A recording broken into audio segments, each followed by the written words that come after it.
Olá, pessoal, tudo bem? Bem-vindos ao Pode Falar, o podcast da Mavi sobre negócios, marketing, empreendedorismo, vendas e muito mais. Em 20 minutos ou um pouquinho mais do que isso, você vai ter muita troca de ideias com convidados muito especiais. E a nossa convidada de hoje não podia ser diferente. Ela tem uma trajetória muito especial. Ela é psicóloga, influenciadora digital, ela é idealizadora do @EuSouAnsiosa. Ela tem hoje, para vocês terem uma ideia, quase 14 mil seguidores na rede dela. Esses seguidores trocam ideias com ela, interagem todos os dias, fazem perguntas, ela tem uma proximidade muito grande com os pacientes e não pacientes. Além dos atendimentos na clínica online, ela também discute muitos assuntos nas redes sociais dela, um assunto polêmico que a gente vai trazer aqui daqui a pouco para conversar com vocês, que ela perdeu seguidores há algum tempo atrás, pessoal. Vamos falar mais sobre isso. Será que nós vivemos num mundo cada vez mais ansioso? É sobre isso que a gente vai falar e muito mais. Larissa, quem é a nossa convidada de hoje? Seja bem-vinda, doutora Maria Eduarda Vilar, ou Duda, como carinhosamente a chamam.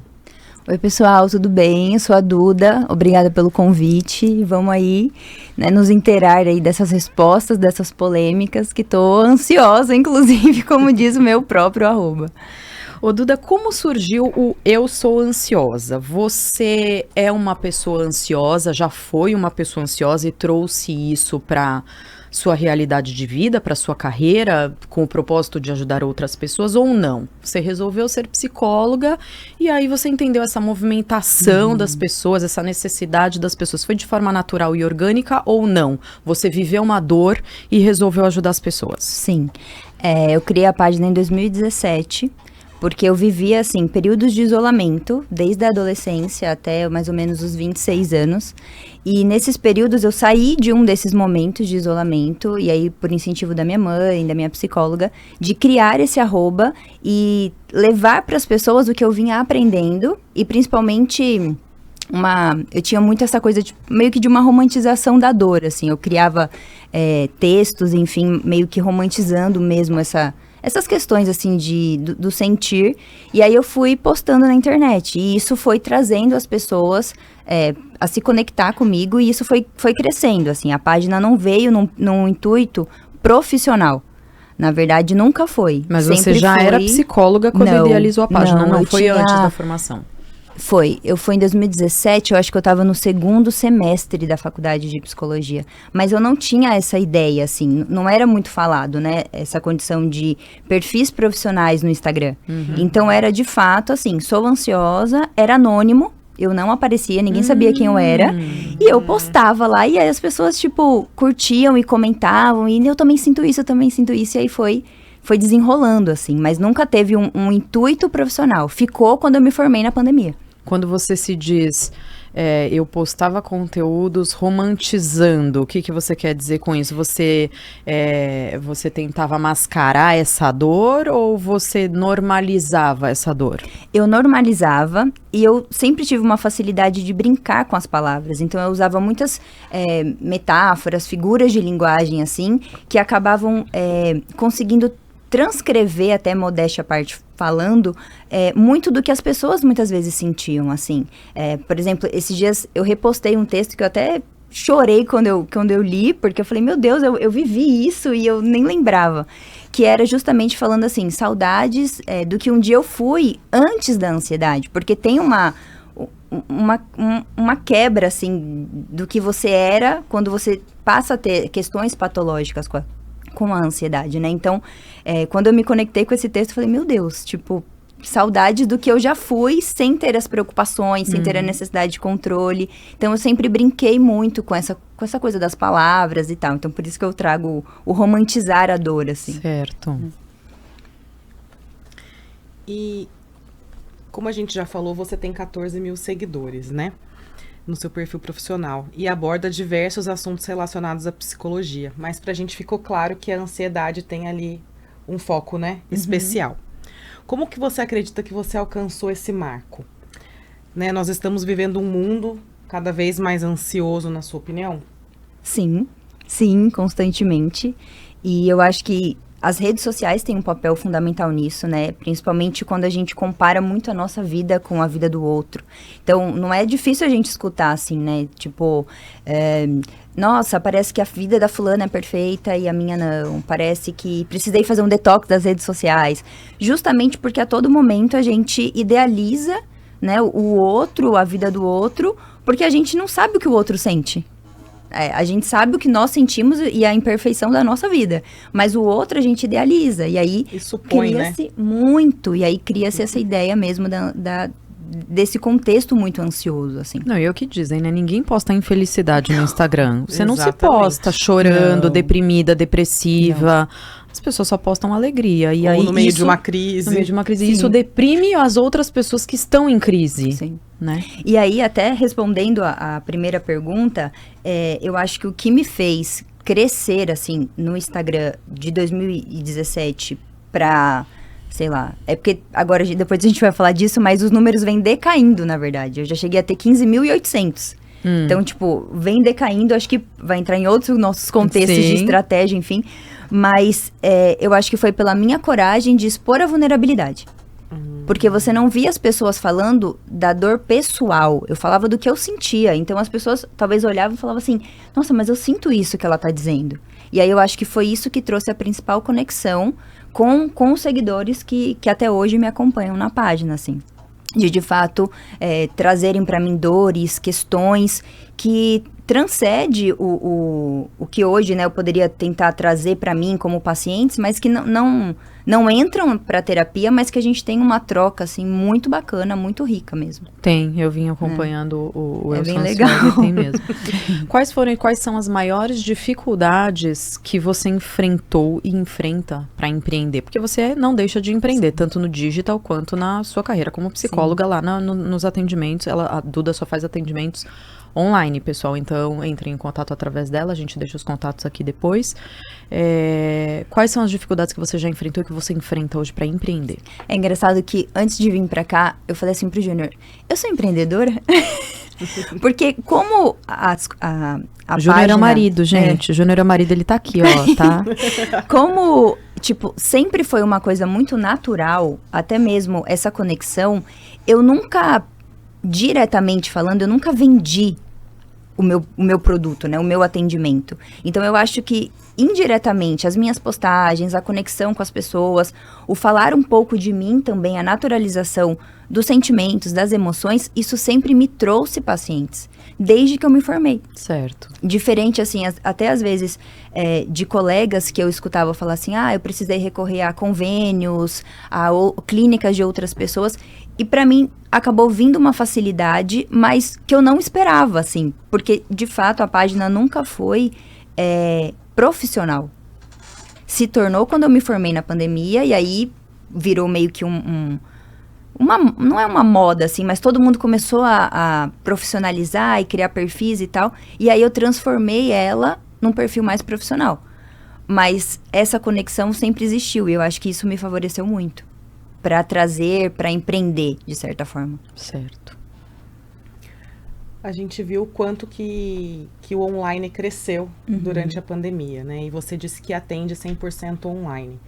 Como que você vê esse crescimento hoje em dia? As pessoas estão procurando para retornar para o presencial, ou você acha que o online ainda prevalece? Lari, o online hoje, acho que pela facilidade de acesso, de você poder, inclusive, se conectar com profissionais de outros países, né, enfim, eu acho que não tem como dizer assim que em algum momento pode vir a se perder a força do online. Se eu tive, sei lá, talvez quatro pessoas que obrigatoriamente queriam terapia presencial, acho que é muito, assim. Então, as pessoas têm, acho que pela facilidade, pelo conforto, hoje em dia, no online, você tem a eficácia, tanto quanto o presencial, de um atendimento psicológico. Então, você atende a nível Brasil. Sim. Não, eu tenho pacientes de fora também. Eu tenho pacientes na Austrália, em Portugal, nos Estados Unidos. Já atendi alguém em Dublin também. Então, assim, a facilidade é imensa. né? Sem dúvida nenhuma. É um caminho sem volta. Sim. Sem dúvida é um caminho sem volta. Mas é que existem pacientes que preferem ali o tete a tete, né? O olho no olho, aquela coisa. Ô, Duda, esses quase 14 mil seguidores que você tem hoje na sua rede, foram todos conquistados organicamente, ou você, em algum determinado momento, você acha que esse conteúdo aqui, ele vale um tráfegozinho pago? Vou apertar o turbinar aqui. Sim, eu já tentei trabalhar em alguns momentos já no profissional, na época da minha formação para cá, e fiz algumas postagens no tráfego pago. Mas eu não sei se estrategicamente eu não sei administrar muito bem, ou não, enfim, deu alguns resultados, mas efetivamente não. Assim, nada que... de seguidores mesmo sempre vieram de forma orgânica. Você hoje atua só no Instagram ou você tem TikTok, YouTube, alguma outra plataforma? Eu tenho TikTok, mas basicamente, assim, inativo, assim. Mais um. A gente vem discutindo isso com diversas pessoas, assim, que o TikTok não nos tocou ainda, né? Nós temos clientes que atuam, porque, né, o público-alvo deles está ali, mas, assim, pessoalmente falando, eu não deito na minha cama e pego o TikTok, Sim. né? E a grande parte das pessoas com quem Sim. a gente vem falando... Não. O que eu vejo, assim, no TikTok é que o que ganha muita visualização e crescimento é muito a vida pessoal mesmo. Tipo, as pessoas fazem... Posso estar muito errada, né? Mas, assim, as pessoas cozinhando, as pessoas mostrando, sei lá, a vida, o esposo, a casa. Sem precisa, assim, muito. Dancinhas. Então, eu não consegui entender como é que eu levaria... o meu conteúdo para lá. Uhum. Porque, particularmente, eu gosto muito mais da escrita e da foto. Uhum. Então, lá não vai. Assim, ou é vídeo, ou é vídeo. Sim. Então, para mim, assim, não rolou muito. Já aconteceu de 2 publicações minhas, mas naquele modelo de ter a música e você meio que fazer uns movimentos, assim, e aparecer, sabe? Assim, quando aparecem as legendas, E aí viralizou. Mas só também, eu dei essa sorte, mas... Tudo do TikTok viraliza muito rapidamente. Mas, assim, e acabou, nunca mais. Então, não sei, não funcionou pra mim. Até o momento. Perfeito. Nós vimos que você tem um e-book. Sim. Como foi a idealização, o processo, né, de criação desse produto? O e-book, a minha psicóloga, eu sempre falo dela, né? Ela sempre... me incentivou muito a explorar mais esse meu lado criativo, assim. Tanto com a página, sempre tudo fui eu que fiz. Mexer, por exemplo, no Canva e criar as publicações, sempre fui eu que fuço e acho e invento. Então, ela sempre falou, você é comunicativa, você precisa colocar isso de alguma forma, seja num curso, em alguma coisa. Aí eu tive a ideia do e-book. Só que eu sou aquela pessoa que eu começo, aí eu postergo, aí eu paro, aí eu esqueço, aí eu volto. Então, eu fiquei um tempão fazendo ele, até que ficou pronto. E a ideia sempre foi, assim, dar para as pessoas um material informativo, psicoeducativo, que pudesse ser complementar à terapia, porque dá para trabalhar bastante coisa em terapia com o e-book. E principalmente para as pessoas que não têm condições de arcar com o custo alto de uma terapia. Uhum. Então, assim, o que minimamente eu preciso saber para entender o que é que eu sinto e que eu acho que eu tô ficando louca. Porque esse é o principal discurso, né, das pessoas com ansiedade. Eu tô ficando louca. Uhum. Né? Então, essa era a proposta do e-book. E qual é a temática do e-book? É, de fato, um guia... eu chamo de guia de sobrevivência. Guia de sobrevivência. Né? Então, eu explico tudo, assim, desde os pensamentos, até as nossas emoções, até os sintomas. Eu falo um pouquinho de mim também, de situações que eu vivenciei, de como sair dessas situações. Então, é meio que um manual mesmo, assim, de... Poxa, não sei nada sobre isso, tô tomado de crises, de, sei lá, de algum sofrimento que eu não tô entendendo. E aí, ali, espero eu, né, que a pessoa consiga, sei lá, ter o mínimo de alívio do tipo, ai... Tá tudo bem nessa, tem né? uma salvação, nem que no final diga assim, você precisa de terapia, mas assim, eu não tô aleatoriamente vivenciando uma situação. Não, tem um negócio aqui que alguém tá me dizendo que tem um caminho, que tem sei lá, tem uma nomenclatura, sabe? É tipo um respaldo mesmo, assim. Dá uma base pra pessoa. Pessoal, o e-book da Duda pode ser adquirido através do Instagram dela, no @eusouansiosa. Na bio dela tem o link, você clica lá no link e o e-book pode ser adquirido ali. Ô Duda, o e-book te trouxe retornos financeiramente falando, aqui a gente tá aqui você pode falar. Mas eu falo mesmo. Financeiramente, o e-book, ele te trouxe retorno financeiro e você recomenda, seja em que segmento for, não, a gente aqui não tá falando só com psicólogos, não, a nossa audiência é mais ampla. Financeiramente falando, você acha que compensa as pessoas que estão... Quero empreender, tô um pouco perdido. Por onde que eu começo? Vale a pena fazer um e-book? Eu acho que sim. Desde que você... Ou você estude sobre, ou você busque auxílio de pessoas que estudam sobre isso. Eu acho que eu pequei nesse sentido, porque eu fiz todo o conteúdo e eu acho muito bacana o design, assim, eu fiz o melhor que eu pude, mas eu não busquei uma estratégia, de repente, de um lançamento, sei lá, de um pré ali, para que as pessoas entendessem. Então, quando eu lancei o e-book, de fato, me deu algum retorno, que, é lógico, eu investi tempo, investi conhecimento, mas financeiramente falando, eu não investi. Então, todo retorno eu via como um lucro de algo que eu criei e que estava ali me dando uma outra possível renda, assim, mas minimamente falando. Então, eu acho que ele poderia ter tido outro impacto e outro retorno se tivesse tido essa estratégia, se tivesse sido usado uma estratégia, né? Sim. Então, eu pequei nessa parte. Mas toda pessoa que comprava, eu tipo, meu Deus, sabe? É uma comemoração. Tem alguém enxergando isso e o retorno das pessoas também de feedbacks positivos em relação a ele. Às vezes vale mais que o financeiro. Então, assim, foi um alívio, assim, porque eu acho que até o meu postergar fazer era o medo, né? O medo do julgamento, Sim. o medo de errar, o medo de colocar uma coisa errada ali, e enfim. Então, pra mim foi bacana, mas talvez pudesse estar sendo até hoje comercializado mais amplamente, se tivesse uma estratégia. Ô Duda, você comentou que você já teve mais de 15 mil seguidores, você teve aí uma queda no número de seguidores. A Duda não é uma pessoa polêmica no Instagram, para quem acompanha ou quem passará a acompanhar a partir de agora.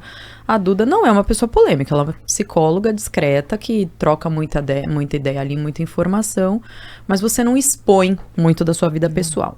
E algumas semanas atrás, você acabou causando uma polêmica meio que sem querer ali. A Duda expôs a religião dela, a gente não vai entrar em maiores detalhes. E no dia seguinte você fez um relato, né, um desabafo de que você já havia perdido, acho que até aquele momento, 400 seguidores aproximadamente por julgamento, preconceitos, enfim. O que você faz hoje? Quais são as suas estratégias hoje para reter os seus seguidores, para conquistar novos também, clientes e seguidores? E como você lidou com essa frustração, com essa queda que já houve uma primeira e essa segunda devido a uma polêmica aí pessoal, né, da sua vida pessoal? Como que você lida com isso? Para mim, é uma grande dúvida, até hoje, entender assim. Quando eu criei a página, não era sobre mim, especificamente. Era sobre ansiedade, era sobre o que eu sentia de fato, mas mais o que o outro fazia, assim, a identificação que o outro tinha com o que eu sentia. Mas não era, assim, a minha vida pessoal. Então, quando eu comecei a aparecer e a colocar uma forma mais profissional, eu sempre tive a dúvida assim, será que as pessoas querem saber da Duda?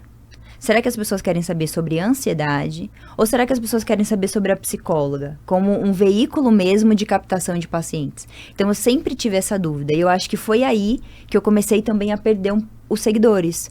Porque eu ficava perdida, então eu tinha a sensação, às vezes, de... Sabe assim, atirar pra tudo quanto é lado? Então, eu fazia uma postagem de um jeito, daqui a pouco tentava de outro jeito. E aí... enfim, eu não via os números e você não conseguia identificar o seu público-alvo. Não.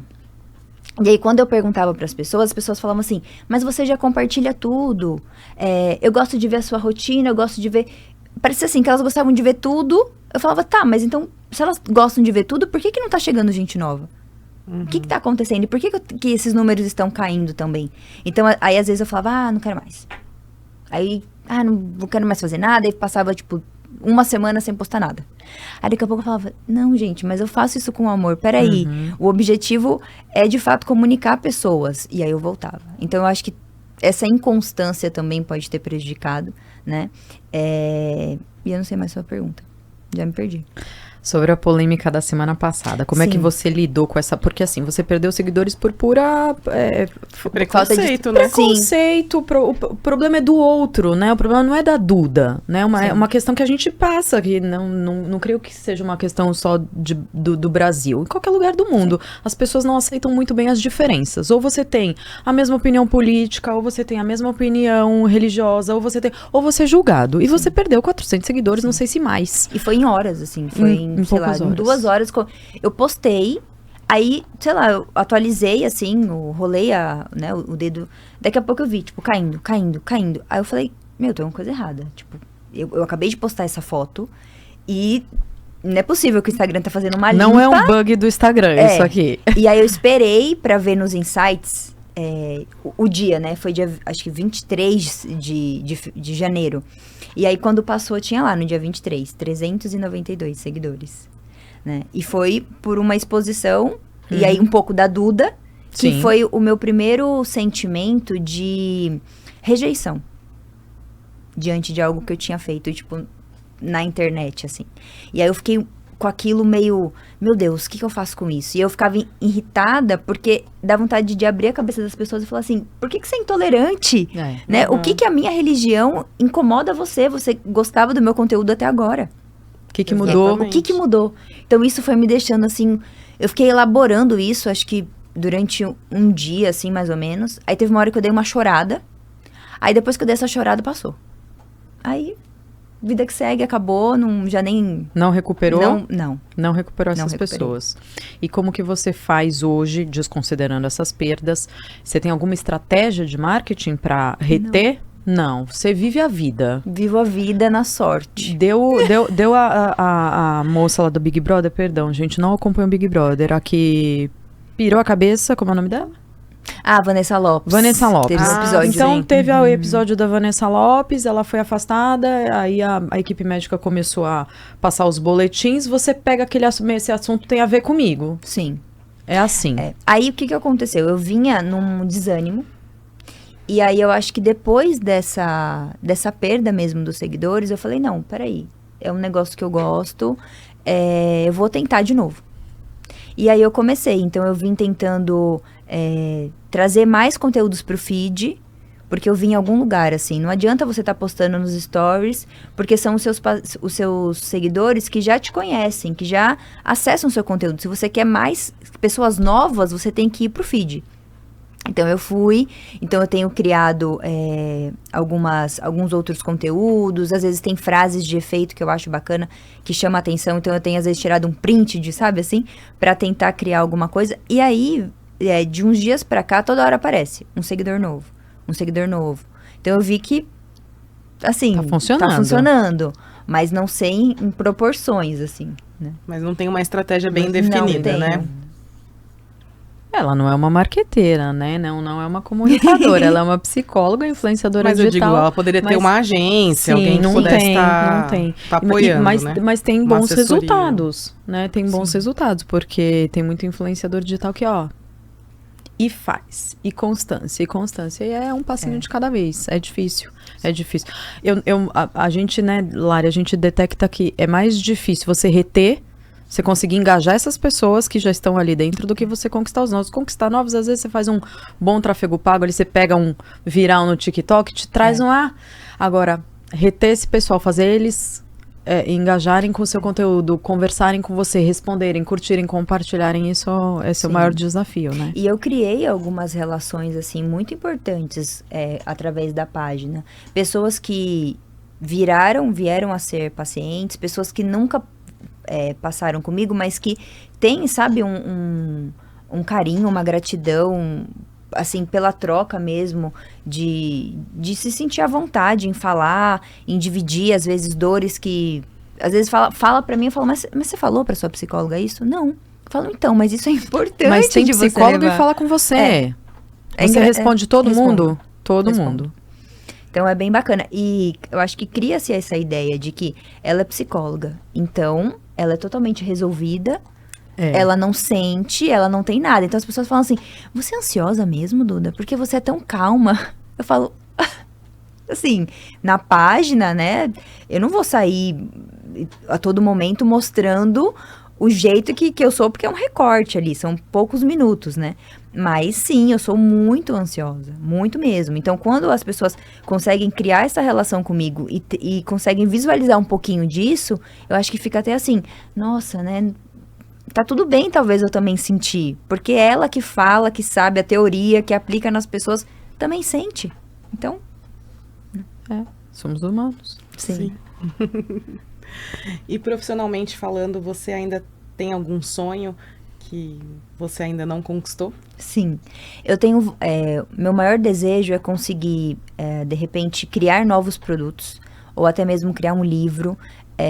E conseguir fazer uma renda que não necessariamente precise que eu esteja presente. Por exemplo, nos atendimentos, se eu não tiver, eu não ganho dinheiro, não acontece. Então, eu tenho vontade de ter alguma coisa que seja mesmo voltada para a saúde mental ou para o tema de ansiedade, que possa também reter ali uma renda, alguma coisa, mas sem a necessidade que eu esteja... Full time presente, ali, presente, cuidando do negócio. Você tem um livro de cabeceira, aquele que você indica para qualquer pessoa, independentemente se é relacionado à psicologia ou não, não importa. Aquele livro que você fala, é meu xodó. Sim. Eu escolhi esse livro... Ela trouxe o livro, gente. Livro. Ela trouxe pra gente ver a capa. A coragem de ser imperfeito. Porque eu acho que tem muito a ver com o que aconteceu comigo na página, primeiramente falando. Porque eu tive a coragem de mostrar minha vulnerabilidade. E esse livro, ele vai falar muito sobre isso. Principalmente o que está por detrás de todo esse nosso medo de ser imperfeito, né? O que está até atrás da própria ansiedade é a vergonha. É o medo do julgamento. Então, muitas vezes eu me sinto ansiosa porque eu tenho medo do que o outro está pensando sobre mim. Então, esse livro, ele fala muito disso. E essa escritora... ela vivenciou uma situação também, onde ela, inicialmente, posso até estar falando aqui fatos que estão recortados, mas o que eu tinha entendido. Ela fez uma palestra, e aí nessa palestra, ela, assim, falou, eu vou fazer e vou falar o que eu precisar dizer. E ela falou um pouco dela, assim, acessou esse lugar de vulnerabilidade, e foi um sucesso. E até onde eu li, né, o momento em que eu li, ela nunca teve coragem de assistir a palestra dela. Assim, atingiu mais de, sei lá, acho que 45 milhões de pessoas que visualizaram. Tem até no YouTube, né, no TED. Sei. E aí ela nunca assistiu. Então, assim, pra você ver como que a gente tem esse medo, né, até mesmo do nosso próprio julgamento. Porque todo mundo só elogiou. E ela nunca teve coragem. Nunca se assistiu. A coragem de ser imperfeito, tá aí. É muito legal. Uma baita de uma indicação pra gente. Sem dúvidas. A gente já tá se encaminhando pro final, Duda. E a nossa última pergunta é: qual conselho você dá para quem está iniciando ou pretende empreender? Eu acho que querer fazer tudo sozinho não dá certo, né? Pessoalmente falando. Então, se você tem coragem ou se você tem vontade de empreender, eu acho que inicialmente é importante que você invista em profissionais, em pessoas que possam te dar esse auxílio, essa base, de uma forma segura, né? Dentro das suas possibilidades, claro, mas que te ajude ali a, de repente, seja financeiramente falando ou até de uma forma motivacional, para que às vezes a gente não pegue pra gente, né, como algo pessoal. O que tá acontecendo? O que tem de errado comigo que eu não consigo? E às vezes não é sobre você, é sobre uma plataforma, sobre estratégia, sobre o próprio tempo que isso leva. Então eu acho que o investimento em pessoas que possam trazer esse auxílio e, primordialmente, algo que faça sentido. Porque eu acho que se a página não fizesse sentido para a minha vida, que sempre foi comunicar pessoas de que elas não precisavam passar pelo que eu passei, as coisas não teriam se destrinchado, né? Tomado o rumo que teve e que tomou, assim. É claro que eu gostaria de ter muito mais seguidores do que eu tenho, que a página crescesse, enfim. Mas o retorno, às vezes, de você ver um feedback de alguém, um comentário de alguém, você fala assim, cara, como que eu consegui acessar essa pessoa, assim? Como que, às vezes, uma palavra, um comentário, uma resposta que você dá, isso, às vezes, tira um sofrimento de alguém que, sei lá, pra mim é o que me motiva, de fato, assim, na vida, sabe? E não tem preço, né? Não tem. Não tem. Não tem dinheiro que pague. Não tem. Ajudar o outro, não tem dinheiro que pague. Duda, eu quero agradecer a sua presença aqui. A gente sabe que existe o deslocamento, o tempo, seu tempo é corrido, você trabalha de sábado. A Duda, gente, ela é uma pessoa tão que... Ela é aquele tipo de pessoa que você quer levar pra casa, você quer fazer amizade. Ela é delicada. Colocar num potinho, levar pra casa. Ela é delicada, ela é fofa. Foi um prazer receber você, foi um prazer trocar toda essa ideia com você aqui. É um assunto que nos encanta também, porque eu acredito que estamos nos tornando cada vez mais ansiosos e é uma dor. Lidar com ansiedade é uma dor, é o que a gente estava falando aqui nos bastidores. Quem fala que não sofre de ansiedade está mentindo. Então, sim. Eu acho que você presta um grande serviço para todo mundo. Quem ainda não segue o @EuSouAnsiosa, faça esse favor. Existe uma parte de humor lá dentro, ela e o marido, sensacional. Eu não comento todos, ele tá aqui. Eu não comento todos porque vou ficar chata, mas assim, é muito engraçado. Ele é extremamente mal-humorado de manhã, aí ela faz piadas. Então, existe a parte séria, mas existe a Duda. O entretenimento. O entretenimento, o bom humor da Duda e do Júnior logo cedo pela manhã. Muito obrigada de coração. Eu espero que você também tenha gostado desse bate-papo. Sim. E conte com a Mavi para o que você precisar, para qualquer tipo de dúvida, de assessoria. Sim. Com relação a marketing. A gente está aqui para te apoiar, para te auxiliar também. Já deixei, inclusive, uma pergunta na caixinha. Deixou! Sobre, inclusive, o crescimento de seguidores, que é uma dor minha. Hoje a gente respondeu essas caixinhas e você não foi a única que fez perguntas sobre crescimento de Instagram. Então, a gente até hoje, quando a gente respondeu, né, Lari, a gente falou que houveram tantas perguntas nesse assunto que a gente vai fazer um bate-papo. Alguma coisa maior, gente, mais específica, com mais detalhes, porque aqui no pod a gente tem 20 minutos para abordar. Quantas perguntas foram? Acho que mais de 10? Mais de 10. Mais de 10, 15 perguntas, então ia ficar muito difícil de a gente abordar. Você não foi a única. Foram mais de 5 perguntas sobre o tema. Nossa, então, a gente vai ter um bate-papo especial sobre isso. Muito obrigada, Duda. Foi um prazer estar com você aqui hoje. Pessoal, não deixem de curtir, comentar e compartilhar com todos esse conteúdo. Obrigada e até a próxima. Até a próxima. Tchau.